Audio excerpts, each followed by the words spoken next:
I'm not talking about childbirth. Something awful is growing within me. I'm a 29-year-old woman named Nancy, and this is my first pregnancy. There was nothing abnormal about our baby's conception. I've lived a normal, middle-class, suburban life. No satanic rituals, no cults, nothing that Hollywood films often imply to be the culprit. I suppose I'd better explain why I'm going to die. 12 weeks. Everybody uses the cliche that pregnancy is no walk in the park, but I knew my symptoms were unusual at the very first ultrasound scan. My husband, Johnny, came with me, and I don't think anything could have prepared us. The baby, much to our horror, had long, spindly arms and legs, and the worst part was the look on Dr. Sampson's face. She was smiling. There was something uncanny about her skin. It seemed oversized and loose-fitting, though that was certainly enough to tauten my heart. If she'd looked ordinary, I might have dismissed her jolly reaction as an attempt to put us at ease. "Is that normal?" Johnny asked. "Every baby is special," the doctor answered, chuckling. Then she leant over my belly, inaudibly mouthing something to the baby. I cast wide eyes at my husband, silently begging for him to save me. Johnny opened his mouth, but the doctor lifted her head before he could speak. "Perfectly healthy and happy," she said. Dr. Sampson's smiling face followed us as we walked out of the room. We chalked it up to a weird experience, a weird screen glitch, a weird doctor, and a weird day. I wish I'd trusted my fearful instincts. 21 weeks. My husband and I hoped for a slightly more normal picture from my second scan, but Dr. Sampson showed us something even more unnerving. The baby seemed too well-formed for 20 weeks. I suddenly realised my late-night cramps and pains hadn't been normal at all. The grinding, tearing sensation in my lower abdomen must have been those ghastly, elongated limbs digging away at my innards. I feared the baby would burst my uterus. "Perfectly healthy," Dr. Sampson assured me, offering that same unhinged smile. "There's something wrong with him," I whimpered, crying. Johnny started to reassure me that Dr. Sampson was a professional, though I knew he shared my terror. He wanted to keep me safe and sane. He's a good man. "Is there something wrong with the scanner, perhaps?" he asked hopefully. Dr. Sampson giggled. "No, it's perfectly fine." "I think I want a second opinion," I said. I expected the doctor to refuse, but she persisted with that searing smile. A few days later, my third scan produced a bizarre result. Nothing appeared on the screen. Dr. Horton, my new doctor, sighed somberly. It could be a miscarriage or an ectopic pregnancy, a pregnancy outside of the womb. We'll need to conduct tests. I knew I hadn't miscarried. My pain was worsening with every passing day, but no professionals could ascertain what was happening to me, and Dr. Horton couldn't attend my fourth scan.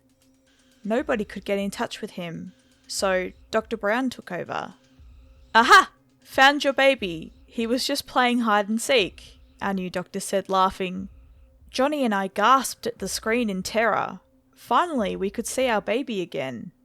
In the space of 5 days, our son had become ginormous. His legs were sinking out of view, and his head was filling up my womb.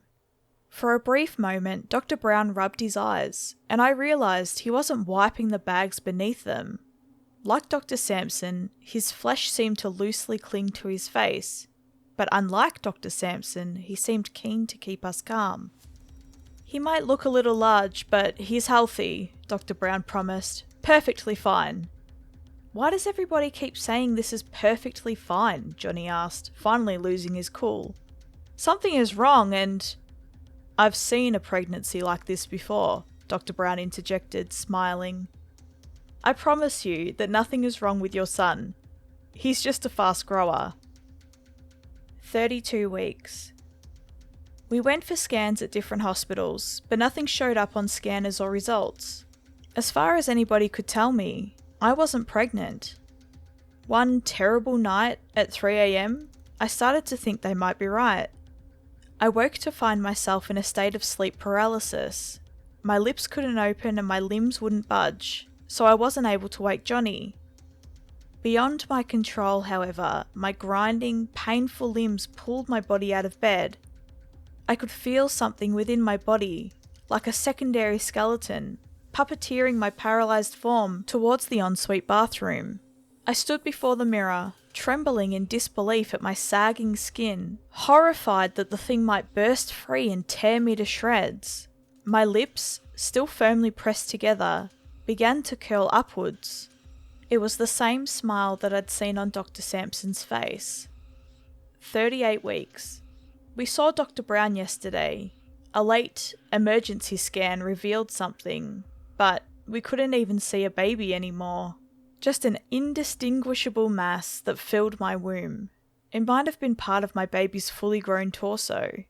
Perfectly fine, Dr. Brown said, smiling horribly.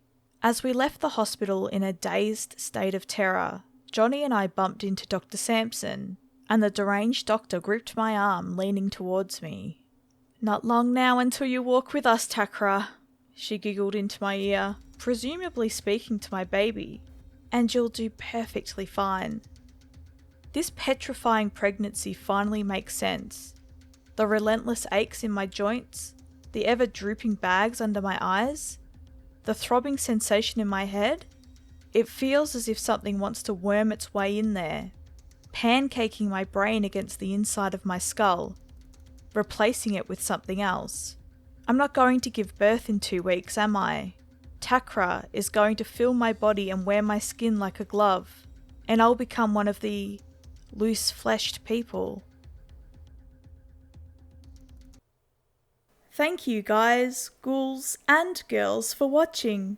Please feel free to connect with me on my Discord server, and if you want to watch me live, check out my Twitch channel. I am very active on both platforms and even have scheduled streams. I would absolutely love to see you there. Links to my other social media platforms are in the description below.